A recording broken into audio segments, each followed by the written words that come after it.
प्रिय शिष्यों, नमस्कारम। आज हम लोग बात करने वाले हैं चरक संहिता के सूत्र स्थान का अंतिम चैप्टर अर्थात चैप्टर नंबर 30 की बात करने वाले हैं। 30 और इसका लास्ट लेक्चर होना है। ऑलरेडी हम लोगों ने 3 लेक्चर इस पे बात कर चुके हैं। तो यह चैप्टर का नाम है अर्थे 10 महामूली अध्याय। इसमें हम लोग सिद्धांत विवरण के अंतर्गत पॉइंट नंबर 6 से लेकर पॉइंट नंबर 8 की बात करेंगे, अर्थात 6, 3, 4, 5, 6, 7, 8 टोटल 6 पॉइंट की बात करने वाले हैं इस लेक्चर में।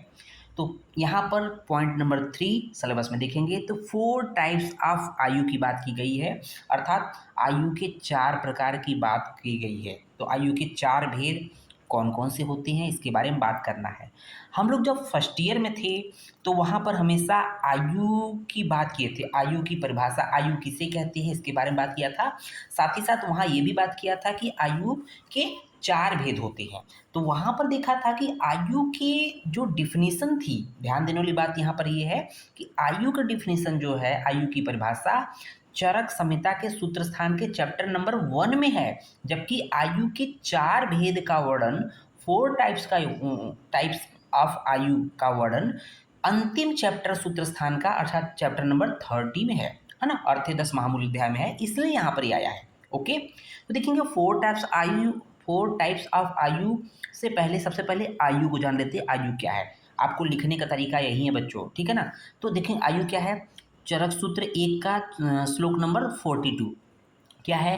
शरीर इंद्रिय सत्व आत्म संयोगे धारी जीवितम नित्यगश्च अनुबंधश्च पर्यायर अरुच्यते, है ना। तो क्या है कि आयु क्या है, शरीर इंद्रिय मन और आत्मा का जो संयोग होता है तब उसे आयु की उपमा या संज्ञा कहते हैं। जब शरीर का इंद्रियों से, इंद्रियों का मन से, मन का आत्मा से प्रॉपर संयोग होगा तब आयु की संज्ञा या उपमा दी जाती है। अब बात करते हैं जो दूसरा है कि आयु के पर्याय इसी श्लोक में दिया है।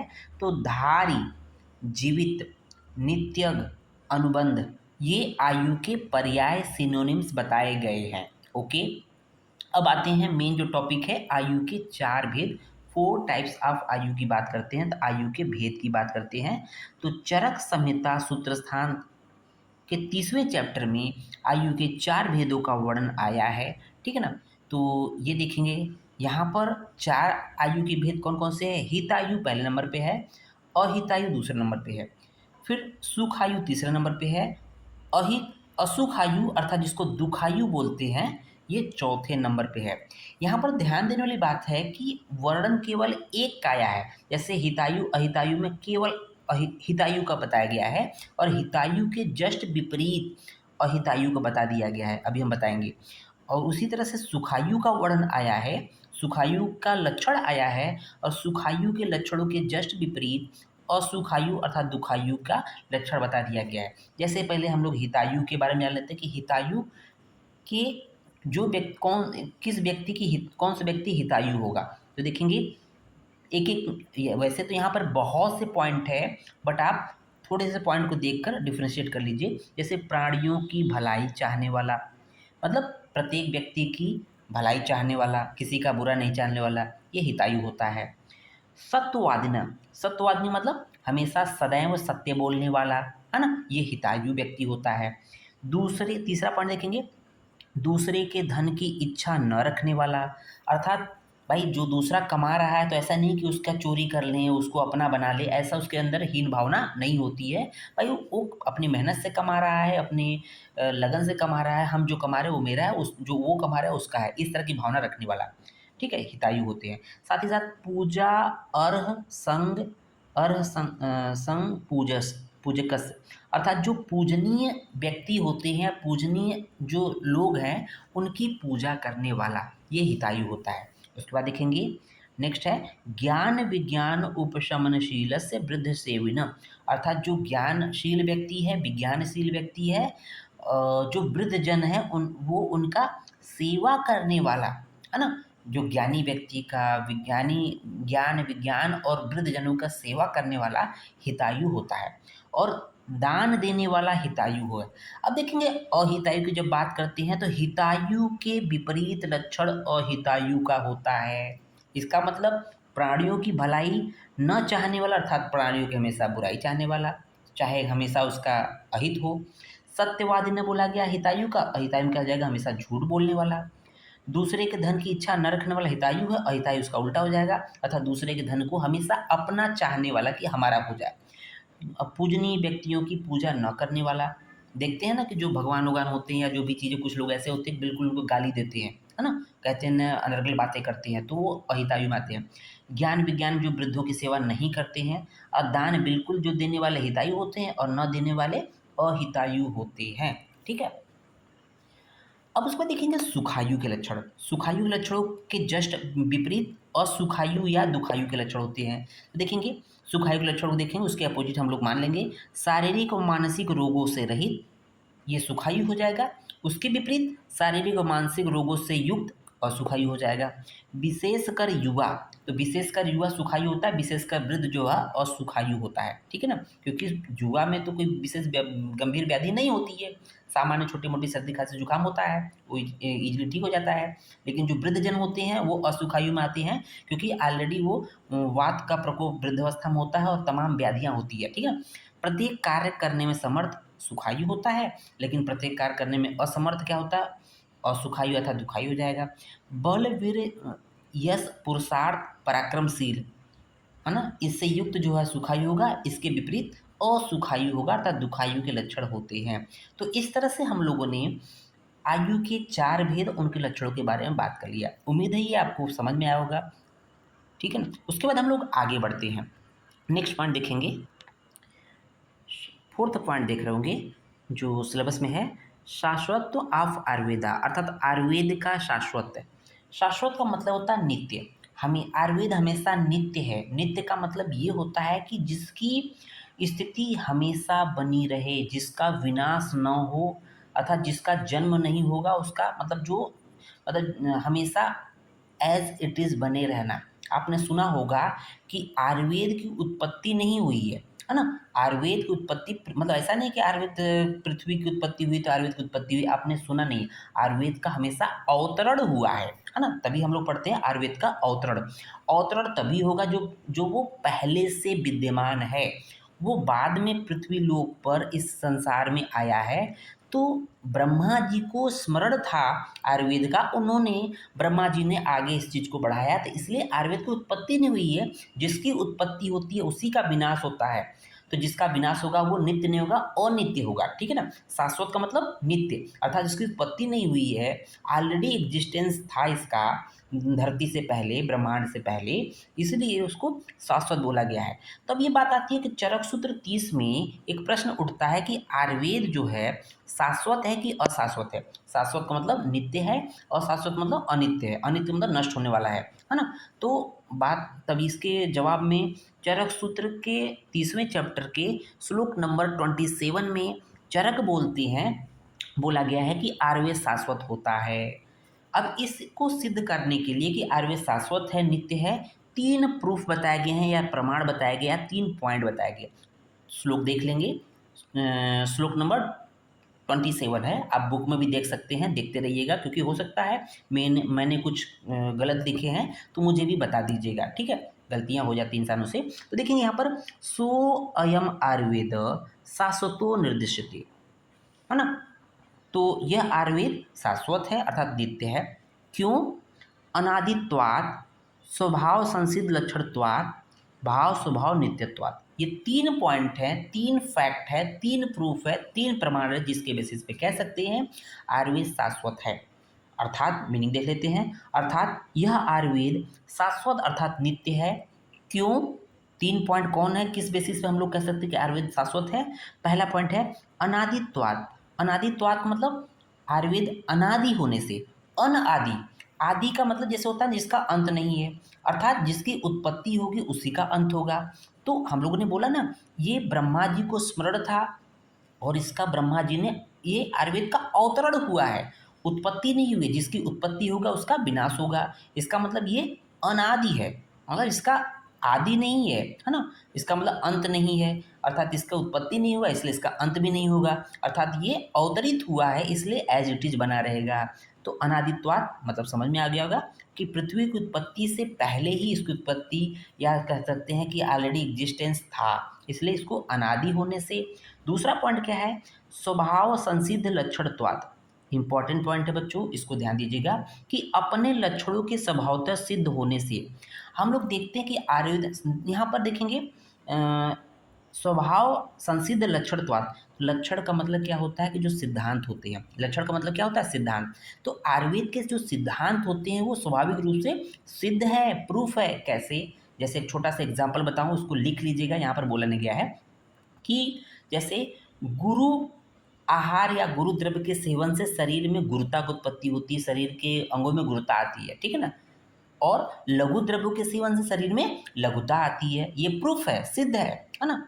तो यही बोल रहा है कि स्वभाव संसिद्ध लक्षणत्वाद, अर्थात अपने लक्षणों के, अर्थात अपने सिद्धांतों के स्वभावतः सिद्ध होने से ये आयुर्वेद शाश्वत है, नित्य है। तीसरा पॉइंट क्या है, स्वभाव भाव स्वभाव नित्यत्वाद। ये पॉइंट तीनों एज इट इज लर्न करना बेटा, आपको बहुत काम आएगा। भाव स्वभाव नित्यत्वाच, अर्थात भावों के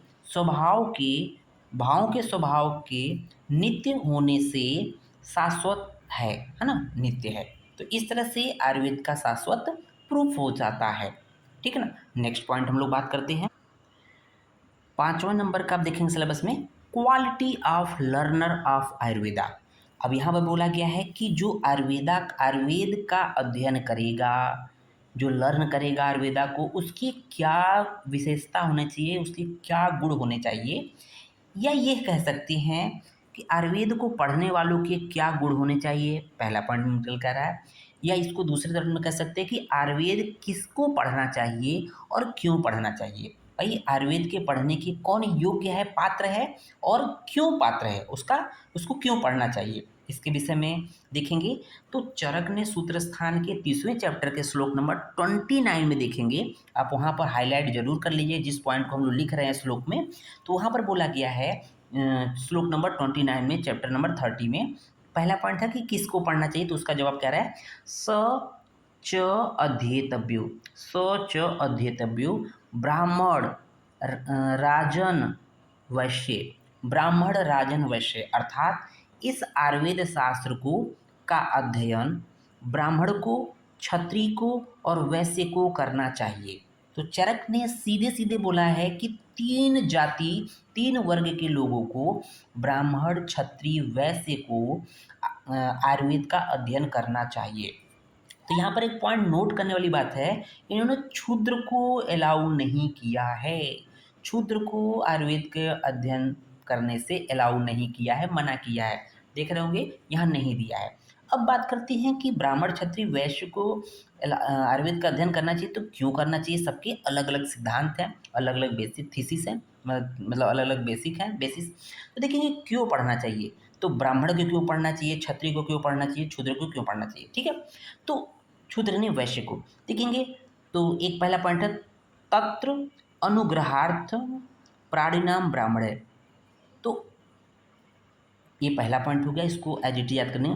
दूसरा है आरक्षणार्थम राजन्य, तीसरा पॉइंट वृत्ति अर्थम वैश्य, चौथा पॉइंट अभी इसलिए है क्योंकि 3 के अलावा हम लोग कॉमन है कि सभी को क्यों पढ़ना चाहिए सर, सामान्यतयो व धर्म अर्थ काम परिग्रहार्थम सर्वे। तो एक एक करके मीनिंग देखेंगे। पहला पॉइंट क्या है कि तत्र अनुग्रहार्थम प्राणिनाम ब्राह्मण, अर्थात ब्राह्मण को प्राणी मात्र पर अनुग्रह, अनुग्रह का मतलब क्या होता है, दया। ब्राह्मण को आयुर्वेद इसलिए पढ़ना चाहिए जिससे कि वो प्राणी मात्र पर अनुग्रह अर्थात दया दृष्टि बनाए रखे, दया के पॉइंट ऑफ व्यू से उसको आयुर्वेद का अध्ययन करना चाहिए। दूसरा पॉइंट कर रहा है आरक्षार्थम राजन ने, राजन का मतलब क्या है, यहाँ क्षत्रिय के लिए बोला गया है। तो पहले के समय में जितने भी राजा थे क्षत्रिय थे, ठीक है ना, तो इसलिए वहाँ पर राजन बोला गया है, ठीक है ना। दूसरा पॉइंट है राजन अर्थात क्षत्रिय को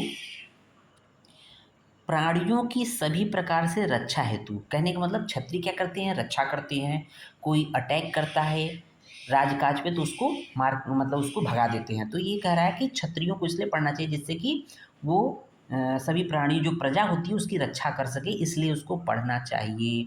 तीसरा पॉइंट हम लोग देखेंगे आगे, वृत्ति अर्थम वैश्य, अर्थात वृत्ति के लिए, व्यापार के लिए, अर्थात वैश्य अर्थात मतलब होता है व्यापारी, ठीक है ना। व्यापारी को वैश्य को अपनी जीविका चलाने के लिए अध्ययन करना चाहिए। तो पहले के वर्ग में जो बनिया होते थे व्यापारियों को आयुर्वेद इसलिए पढ़ना चाहिए जिससे कि वो अपनी आजीविका चला सके, इसलिए उसको पढ़ना चाहिए। और चौथा बोला गया है कि अथवा सामान्य रूप से धर्म अर्थ काम की प्राप्ति के लिए ब्राह्मण क्षत्रिय और वैश्य को अर्थात व्यापारी को आयुर्वेद का अध्ययन करना चाहिए। तो ये तो बात चरक ने कह दिया। अब यहाँ पर हम लोग ने एक पॉइंट रखा है नोट। तो नोट क्या है कि यहाँ पर चरक ने केवल ब्राह्मण क्षत्रिय और वैश्य को को ही आयुर्वेद पढ़ने का उपदेश दिया है, हम लोगों ने देखा। लेकिन जब सुश्रुत की बात करते हैं तो उन्होंने ब्राह्मण क्षत्रिय वैश्य के साथ साथ क्षुद्र को भी आयुर्वेद पढ़ने का उपदेश दिया है। ये भेदभाव नहीं किए, ध्यान दीजिएगा। सुश्रुत ने कहा नहीं, मैं पक्षपात नहीं होने दूंगा। आप जब ब्राह्मण क्षत्रिय वैश्य पढ़ सकते हैं, आयुर्वेद का अध्ययन कर सकते हैं, तो क्षुद्र क्यों नहीं कर सकते हैं। तो उन्होंने समानता लाया। फिर तीसरे की बात करते हैं काश्यप ने। काश्यप बोलते हैं कि उन्होंने जाति की बात ही नहीं की। उन्होंने बोला कि जो भी षड्गुण संपन्न होगा, अर्थात काश्यप ने किसी भी जाति विशेष के छात्रों को आयुर्वेद पढ़ने का उपदेश नहीं दिया है, परंतु अध्ययन के लिए सर्वगुण संपन्न किसी भी जाति को अध्ययन करने का अधिकार है। मतलब आप किसी भी जाति से बिलोंग करते हैं, अगर आपके पास योग्यता है, आप उसको पढ़ सकते हैं, तो आपको पढ़ना चाहिए, आपको पढ़ने का अधिकार है, ऐसा काश्यप बोलते हैं। तो इस तरह से ये वाला पार्ट कंप्लीट होता है। अब नेक्स्ट आगे की तरफ चलते हैं। नेक्स्ट देखेंगे छठा पॉइंट। छठा पॉइंट क्या है, प्रश्न क्या आपको सिलेबस में देखेंगे अष्ट प्रश्न। अष्ट प्रश्न इंपॉर्टेंट पॉइंट है। केवल अष्ट प्रश्न करने से आप मतलब समझ जाइए कि इसका मतलब क्या है। तो इसको थोड़ा सा इलेबोरेट करते हैं जब हम लोग इसको डिटेल में देखते हैं संहिता में, बुक में। तो यहाँ पर किस तरह से हेडिंग है अष्ट प्रश्न न देके उसको थोड़ा सा इलेबोरेट किया है, एक्सप्लेन किया है कि एक वैद्य को दूसरे वैद्य के ज्ञान की परीक्षा के लिए 8 प्रश्न पूछना चाहिए। तो अष्ट प्रश्न मतलब 8 प्रश्न। जब एक वैद्य दूसरे वैद्य जब शस्त्रार्थ करते हैं, एक वैद्य के सामने दूसरा वैद्य होता है, किसी विषय पर आपस में वाद विवाद होता है, तब कहीं उसके एक निष्कर्ष पहुँचते हैं, उससे पहले क्या होता है कि अगर सामने वालों को लगता है कि ये छद्म वैद्य है ना, झूठा वैद्य है, क्वैक वैद्य है ना, तो लग रहा है तो उसको उसको उसकी ज्ञान को, नॉलेज को परखने के लिए 8 प्रश्न पूछना चाहिए एक वैद्य को दूसरे वैद्य के नॉलेज को जानने के लिए। इसी 8 प्रश्न की बात कर रहा है। तो वो 8 प्रश्न कौन कौन से हैं तो देखेंगे। चरक सूत्र 30 के श्लोक नंबर 30 याद रखिएगा, 30 30/30, ठीक है। क्या दिया गया है, अथ विषकादित एव भिषजा प्रष्टव्यो अष्टविधम भवति, है ना। क्या क्या चीज़ें, वो 8 प्रश्न कौन कौन से हैं। तंत्र, तंत्रार्थम, स्थानम, स्थानार्थम, अध्यायम, अध्यायार्थम, थन, प्रश्नम, प्रश्नार्थश्चेति। अर्थात एक वैद्य दूसरे वैद्य के ज्ञान की परीक्षा करने के लिए सर्वप्रथम 8 प्रश्नों को पूछ सकता है ना।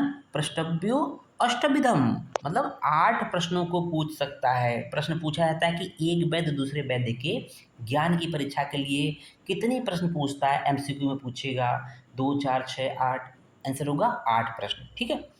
तो कौन कौन से 8 प्रश्न हैं। पहले नंबर पे तंत्र है। तंत्र का मतलब शास्त्र, शास्त्र का मतलब आयुर्वेद, तो आयुर्वेद के विषय में कुछ भी पूछ सकता है। दूसरा है तंत्रार्थ अर्थात शास्त्रार्थ, कहने का मतलब जो तंत्र है उसका अर्थ, आयुर्वेद के अर्थ है, आयुर्वेद में जो भी चीज़ें बताई गई है उसके बारे में पूछ सकता है। तीसरा है स्थान के बारे में पूछ सकता है। चौथा है स्थानार्थ अर्थात स्थान का अर्थ पूछ सकता है। पांचवा है अध्याय, उस चैप्टर के बारे में पूछ सकता है जिससे रिलेटेड बात हो रही है, होनी है। और छठा है अध्याय का विषय क्या है ना। सातवां है प्रश्न, सातवां प्रश्न है। और आठवां प्रश्नों का विषय। तो टोटल ये आपको 8 पॉइंट है। तंत्र, तंत्रार्थ, प्रश्न, स्थान, स्थानार्थ, अध्याय, अध्याय का विषय, प्रश्न, प्रश्नों का विषय, है ना। तो इस तरह से ये पॉइंट आपको रट लेना है बच्चों। अष्ट प्रश्न के अंतर्गत यही पॉइंट आता है। उम्मीद है आपको ये चीज़ें समझ में आ रही होगी, है ना।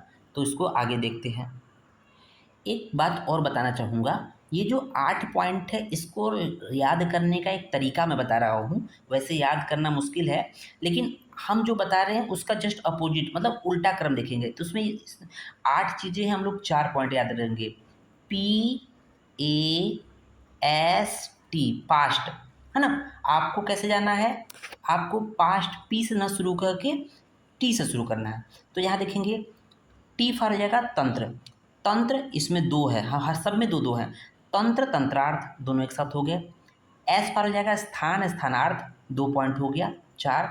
फिर ए फॉर हो जाएगा अध्याय, अध्याय का विषय, अध्यायार्थ, ठीक है ना?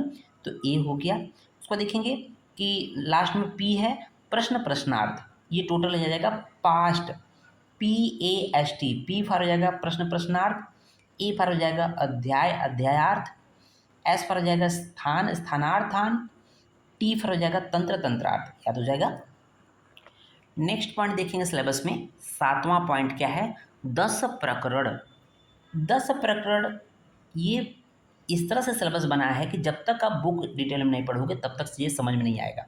तो 10 प्रकरण का मतलब क्या होता है कि इससे पहले हम लोगों ने अष्ट प्रश्न की बात किया था। अष्ट प्रश्न अर्थात एक वैद्य दूसरे वैद्य के ज्ञान की परीक्षा के लिए 8 प्रश्नों को पूछ सकता है। उसका हम लोगों ने ट्रिक बताया था, PAST, है ना?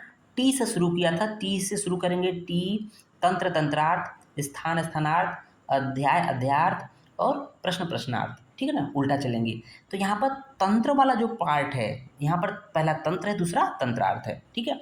तो तंत्र का मतलब क्या होता है? शास्त्र होता है। शास्त्र का मतलब होता है आयुर्वेद शास्त्र की बात कर रहा है। दूसरा है तंत्रार्थ, है ना? तंत्रार्थ, तंत्रार्थ में तंत्र का अर्थ, तंत्रार्थ का मतलब क्या होता है? तंत्र का अर्थ, तंत्र प्लस अर्थ तंत्रार्थ हो गया, जो कि आयुर्वेद शास्त्र में बताया गया है। भाई तंत्र का अर्थ तो आयुर्वेद शास्त्र में बताया गया है। अर्थात वह तंत्रार्थ प्रकरणों में के अनुसार पुनः विचार किया जाए तो, मतलब तंत्रार्थ को अगर प्रकरण के अनुसार पुनः विचार करेंगे, विमर्श करेंगे, तो 10 प्रकरण की बात सामने आती है ना? अब ये बात कहाँ आती है, ये ज़्यादा मायने है, इम्पॉर्टेंट है। देखेंगे चरक संहिता के सूत्र स्थान के चैप्टर नंबर 30 के श्लोक नंबर 32 में देखेंगे। आप श्लोक जरूर देखिए, बुक में अंडरलाइन जरूर करिए, उसको हाईलाइट जरूर करिए, ठीक है? तो क्या दिया हुआ है? शरीर वृत्ति हेतु व्याधि कर्म काल कर्तिकरण विधि विनिश्चयात 10 प्रकरण। देखेंगे यहाँ पर आ गया 10 प्रकरण। देखेंगे इतने बड़े श्लोक में एक छोटा सा पॉइंट है 10 प्रकरण, यही 10 प्रकरण यहाँ पर सिलेबस टॉपिक बन गया। ओके, इसलिए बहुत ही ध्यानपूर्वक पढ़िएगा, बहुत ही इंटरेस्टिंग है। ये जो चीज़ें चल रही आपके पीसी हो किसी भी एग्ज़ाम में इस तरह के पढ़ेंगे तो निश्चित रूप से आप प्रथम अटेम्प्ट में सफलता प्राप्त हो जाएगा। तो 10 प्रकरण प्रकरण तानि च प्रकरणानि केवलेन उपदिच्यन्ते तंत्रेण। तो यहाँ पर देखेंगे कि ये 10 प्रकरण कौन कौन से होते हैं। शरीर, देखेंगे शरीर, वृत्ति, दूसरे नंबर पे वृत्ति, तीसरे नंबर पे हेतु है अर्थात निदान होता है, किसी भी व्याधि का निदान क्या है। चौथा है अगर निदान होगा तो उसका निदान का सेवन करेंगे तो व्याधि अर्थात रोग उत्पत्ति होगी। चौथा है रोग उत्पत्ति होगी तो वैद्य क्या क्या करेगा? कर्म करेगा अर्थात चिकित्सा कर्म की बात करेगा। पांचवा है जब कर्म हो जाएगा तो काल किस काल में करना है, तो काल मतलब नित्य काल, अवस्थिक काल होता है। और फिर सातवां है कार्य, कार्य मतलब आरोग्य होता है। और आठवां है कर्ता, कर्ती मतलब कर्ता अर्थात वैद्य की बात करेगा। और नौवां है करण अर्थात औषधि। और 10वां है विधि अर्थात औषधि कल्पना का निश्चय करना। ये टोटल 10 पॉइंट है, ये 10 प्रकरण होते हैं। 10 प्रकरण कौन कौन से होते हैं? शरीर वृत्ति हेतु व्याधि कर्म काल कार्यकर्ता करण विधि विनिश्चय, ये 10 प्रकरण होते हैं। उन सभी प्रकरणों का संपूर्ण तंत्र में उपदेश किया जाएगा। संपूर्ण तंत्र का मतलब संपूर्ण आयुर्वेद शास्त्र में इन 10 पॉइंट का उद्देश्य मतलब एक वर्णन किया जाएगा। तो यहाँ पर अभी ऐसे एक शार्ट पॉइंट के पॉइंट अब उसे पढ़ रहे हैं। उम्मीद है ये पॉइंट समझ में आएगा कि 10 प्रकरण होता क्या है। 10 प्रकरणों को नाम को आपको कहाँ से लेना है, कैसे याद करना है, आपको इसको याद कर लेना है। ओके, आगे चलते हैं और लास्ट पॉइंट है 8वां और लास्ट पॉइंट देख रहे होंगे यहाँ पर सिनोनिम्स ऑफ तंत्र। बहुत हम लोगों ने तंत्र के बारे में पढ़ लिया। अब तंत्र का मीनिंग हम लोगों ने समझ लिया कि तंत्र अर्थात सिनोनिम्स ऑफ तंत्र अर्थात तंत्र के पर्याय। तो तंत्र क्या है? तंत्र का मतलब शास्त्र होता है, शास्त्र का मतलब आयुर्वेद शास्त्र, अर्थात आयुर्वेद शास्त्र के पर्याय के बारे में पूछ रहा है ना। तो हम लोग ये कहाँ पाएंगे? सूत्र स्थान के चैप्टर नंबर 30 के श्लोक नंबर 31 में देखेंगे। आप लोग उसको अंडरलाइन कर लीजिएगा, हाईलाइट कर लीजिएगा श्लोक को। तत्र आयुर्वेद शाखा विद्या सूत्रम ज्ञानम शास्त्रम लक्षणम तंत्रम इत्यर्थम न अंतरम। अर्थात यहाँ पर तत्र मतलब यहाँ पर आयुर्वेद शाखा विद्या सूत्र ज्ञान शास्त्र लक्षण और तंत्र ये सभी समान अर्थ को बतलाने वाले हैं, अर्थात ये सभी तंत्र के पर्याय है। इसमें सबसे ज़्यादा इम्पॉर्टेंट लक्षण टर्म है। लक्षण अपने आप में आयुर्वेद का पर्याय है। लक्षण आयुर्वेद का पर्याय है, ध्यान दीजिएगा। ओके, तो ये सबसे ज़्यादा इम्पॉर्टेंट है। ये इसकी इम्पोर्टेंस तब समझेंगे आप जब कंपटीशन की तैयारी करेंगे, नेक्स्ट की तैयारी करेंगे, पीजी की तैयारी करेंगे। तो इस तरह से हम लोगों ने ये चीज़ें देखा है ना। ये सूत्र स्थान का चैप्टर नंबर 30 कंप्लीट होता है। धन्यवाद।